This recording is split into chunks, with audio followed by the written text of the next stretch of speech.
सन 1961 में पंजाब में Punjab village common land regulation आया, जिसके अंतर्गत 1/3 ऑफ द ज़मीन पंजाब के शेड्यूल कास्ट के लिए रिजर्व की गई। पर आज 2025 में भी पंजाब के दलित अपने हक की ज़मीन के लिए संघर्ष कर रहे हैं। पंजाब में खेती का जिक्र होते ही अक्सर सरसों के खेत, हरित क्रांति और किसान आंदोलन की कहानियां सामने आती है, लेकिन इस छवि के पीछे जातीय भेदभाव का एक जटिल इतिहास छिपा है। प्रमुख जातियां जाट सिख, साथ ही कंबोज और सैनी सिख ज्यादातर कृषि भूमि पर नियंत्रण रखती है। दलित, जो पंजाब की आबादी का लगभग 32% है, राज्य की कुल जमीन का सिर्फ 3.5% हिस्सा ही अपने पास रखते हैं। अधिकांश दलित भीषण गर्मी और कड़कड़ाती सर्दी में रोजाना मजदूरी करते हैं, लगभग 300 रुपए प्रतिदिन पर। उन फसलों को बोते हैं, काटते हैं जिन पर उनका कोई हक नहीं होता। लेकिन फिर पंजाब के ग्रामीण इलाकों में दलितों ने पलटवार करना शुरू किया। उनका पहला हथियार बना एक कानून जिसे पंजाब सरकार ने 1961 में पास किया था। Punjab village common lands regulation act के तहत गांव की 1/3 साझा जमीन, जिसे पंचायत जमीन या समलेट देह कहा जाता है, अनुसूचित जातियों या दलितों को खेती के लिए आवंटित की जानी थी।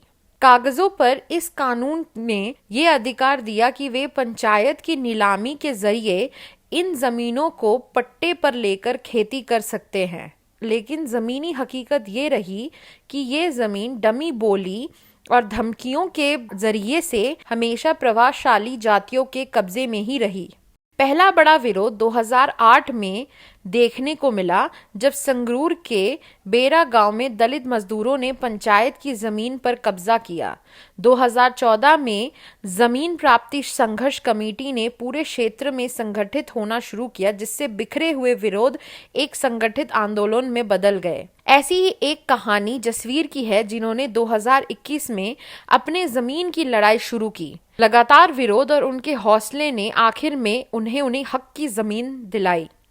ये हमें जो संघर्ष था वो तो हमने 2021 से शुरू किया।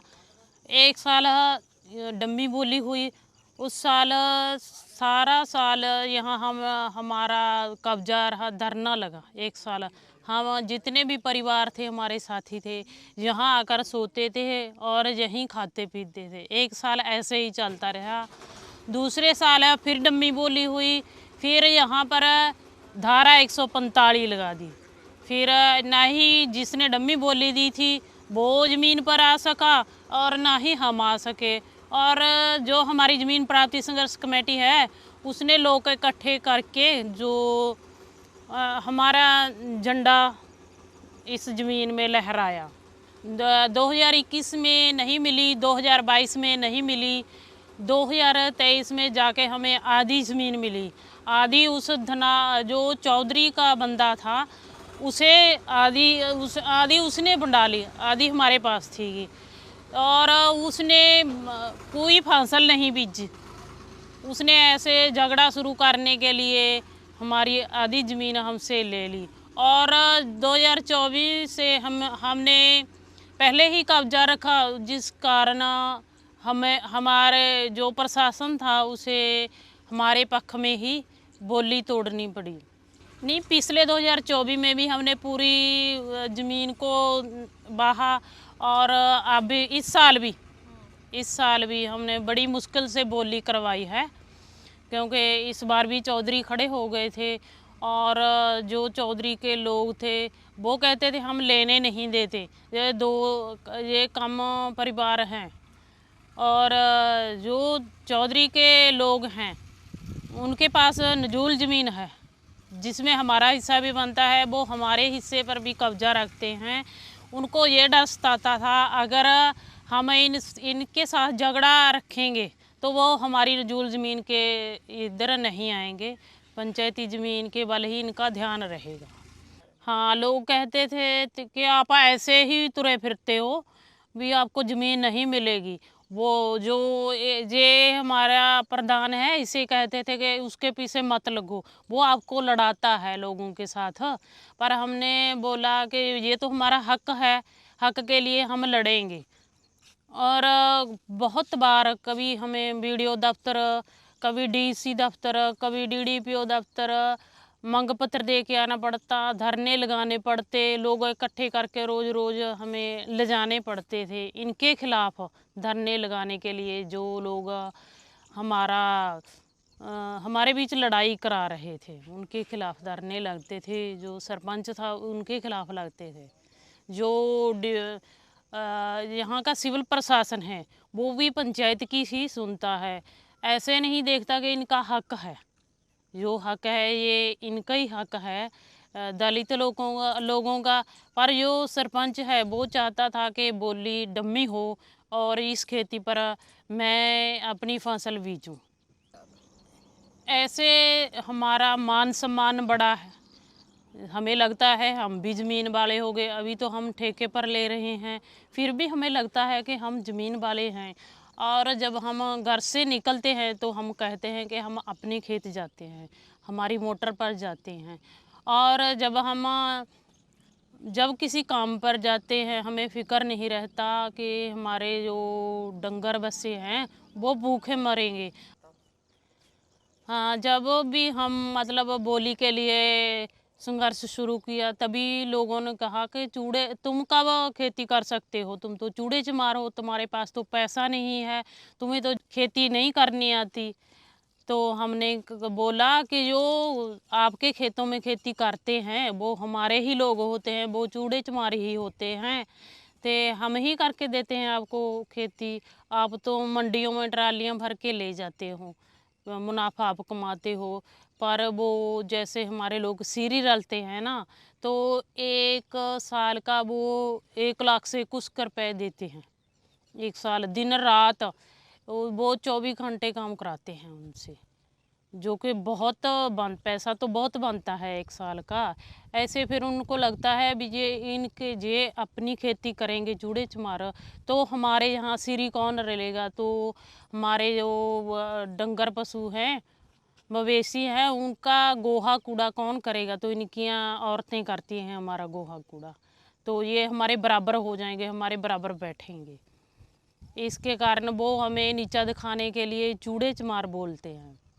संघर्ष ज़रूरी है, ये ज़रूरी है संघर्ष, क्योंकि जो ज़िंदगी हम जी रहे हैं हमको पता है कि हम किस दौर से गुजर के अपने बच्चों को पाला पढ़ाया और इस काबिल किया कि आज जो हो साडे मोढे नाल मोढा ला के नाल चल देने।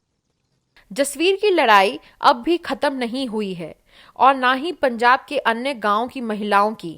सुखविंदर और कई अन्य लोग अब भी प्रदर्शन कर रहे हैं। इस बार लड़ाई सिर्फ ऊंची जातियों से ही नहीं बल्कि जातियों के अंदर ही जाति व्यवस्था से भी है।